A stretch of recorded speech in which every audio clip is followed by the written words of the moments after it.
పేదలకు ఉచిత వైద్యంతో పాటు పౌష్టికాహారం అందించాలని ప్రభుత్వం కాకినాడ ఆసుపత్రికి నిధులు వెచ్చిస్తూ ఉంటుంది.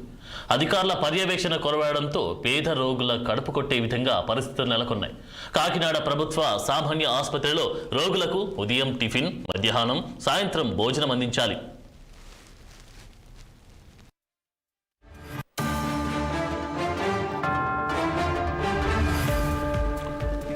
800 నుంచి 1000 మందికి రోజు భోజనం సరఫరా చేయాల్సి ఉన్నప్పటికీ ప్రభుత్వ ఆసుపత్రిలో ఆ స్థాయిలో భోజన ఏర్పాట్లు లేవని సంగతి స్పష్టంగా తెలుస్తోంది.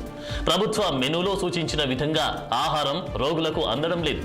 అలాగే వార్డుల్లో రోగులకు అందించాల్సిన భోజనం వారి సహాయకులకు తూతు మంత్రంగా ఏమాత్రం నాణ్యత లేకుండా ఇష్టారీతిలో సాగిస్తున్న వైనంపై 6 టీవీ ప్రత్యేక దృష్టి సారించింది.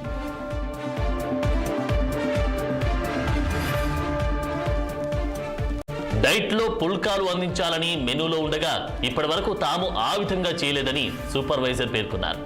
ఇటువంటి పొరపాట్లు ఇక ముందు జరగకుండా చూస్తామని డైటీషియన్ సురేంద్ర పేర్కొనడం విశేషం.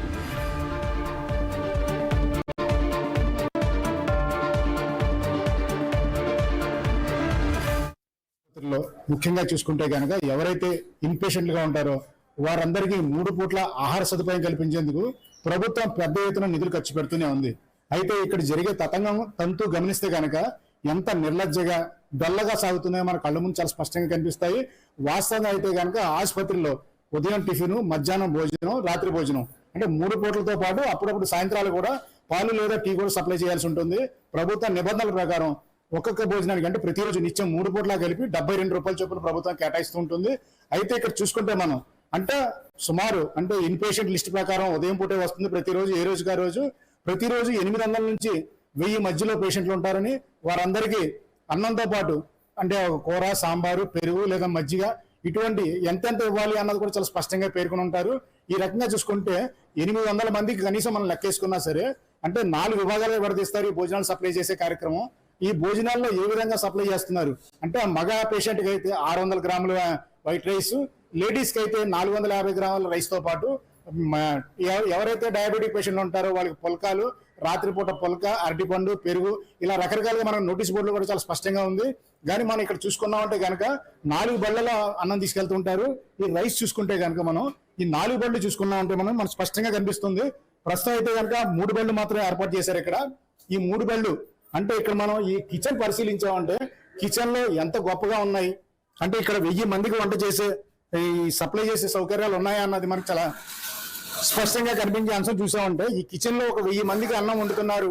కేవలం 2 అంటే మనం తీసుకున్న విజువల్లో ఒక 2 చాలా స్పష్టంగా రైస్ వంట చేసే విధానం కేవలం 2 ఒక పురుషుడు ఒక మహిళ కలిసి వంట చేసే విధానం మనకు చాలా స్పష్టంగా కనిపిస్తూ ఉంటుంది. 1000 మందికి కేవలం 2 వండుతున్నారంటేనే ఇక్కడ పరిస్థితులు మనకు చాలా స్పష్టంగా కనిపిస్తాయి.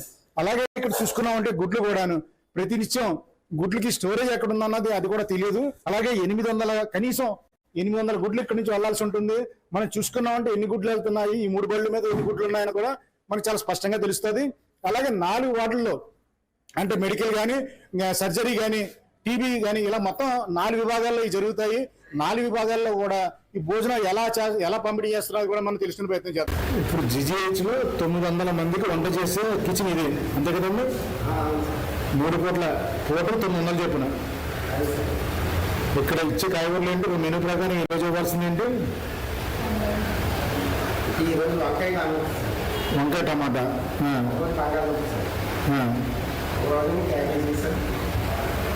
మరి పుల్కాలు అన్నారు, ఎక్కడ పుల్కాలు కనబట్టలేదు. పుల్కాలు మేము ఏం చేస్తాం మేడం, మెనూలో ఉందామా కానీ ఎప్పుడు ఇప్పుడు ఇవ్వలేదు. పుల్కాలు మేము ఏం చేస్తాం మేడం, మెనూలో ఉందామా కానీ ఎప్పుడు వచ్చేస్తున్నా ఎప్పుడు.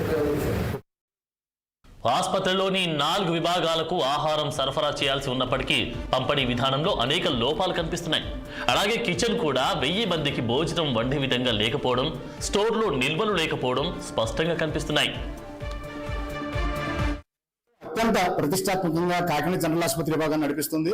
ఇందులో ముఖ్యంగా భోజనాలు అంటే ఎవరైతే రోగులు ఉంటారో వారికి 3 పూట్ల ఆహార సదుపాయాలు కల్పించేందుకు ఒక డైటీషియన్ కూడా ఉంటారు.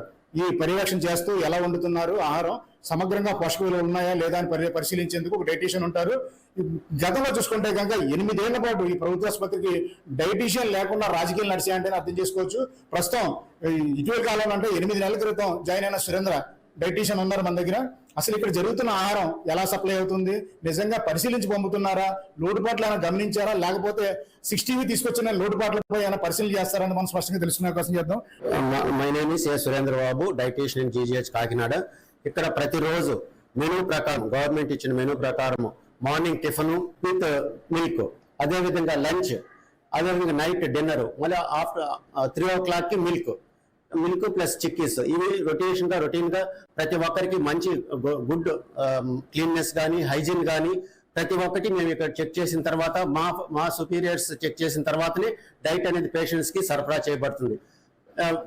ప్రతిరోజు మార్నింగ్ ఆఫ్టర్నూన్ లంచ్ కూడా మేము డైట్ డిస్ట్రిబ్యూషన్ అప్పుడు ప్రతి వార్డుకి వెళ్ళేసి అక్కడ ఉన్న పేషెంట్స్ ఫీడ్బ్యాక్ కూడా తీసుకుంటాము. ఎట్లా ఉంది టేస్ట్ కానీ హైజీన్ కానీ వడ్డించే విధానం.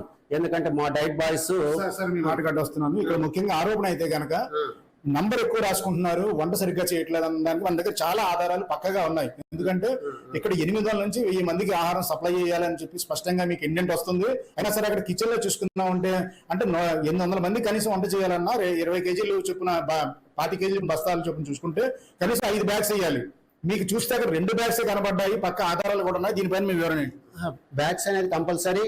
మనము 100 కేజీల నుంచి 120 కేజీల రైస్ అనేది ప్రతిరోజు వంట చేస్తామండి. ఎందుకంటే మనము ఎక్కడ కానీ ఒక పేషెంట్ కి తక్కువైనా కానీ అక్కడ మళ్ళీ ప్రాబ్లం అయ్యి మళ్ళీ కిచెన్ లో మళ్ళీ వంట చేయాల్సి వస్తుంది.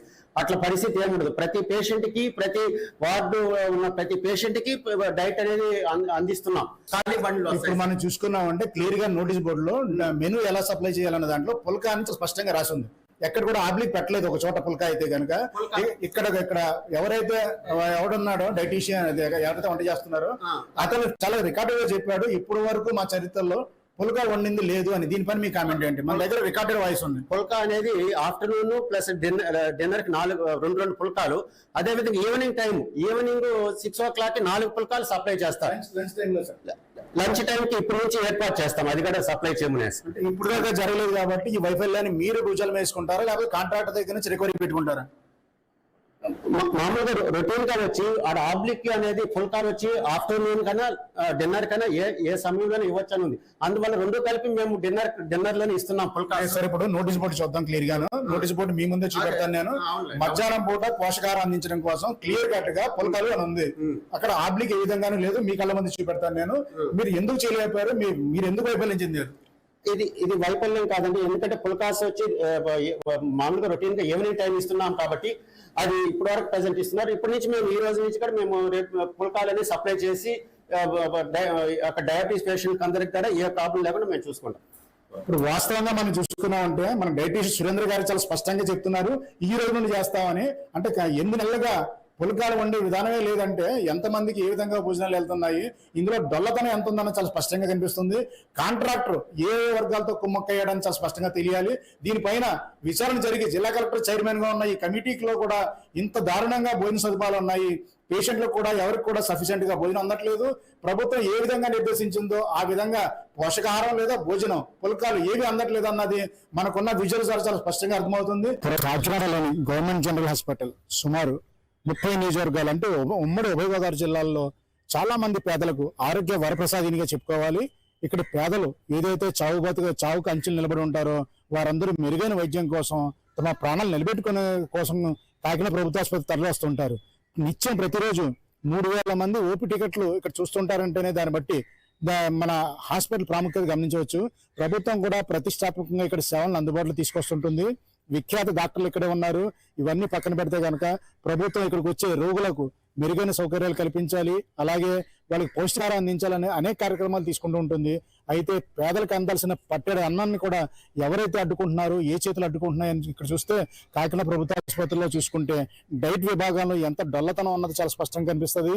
ఇక్కడ ఎవరు కూడా అందాల్సిన బియ్యం సరిపడా ఆహారం సరైన అందడం లేదు. అలాగే పౌష్టికాహారం అన్నది అసలు ప్రశ్న లేకుండా పోతుంది.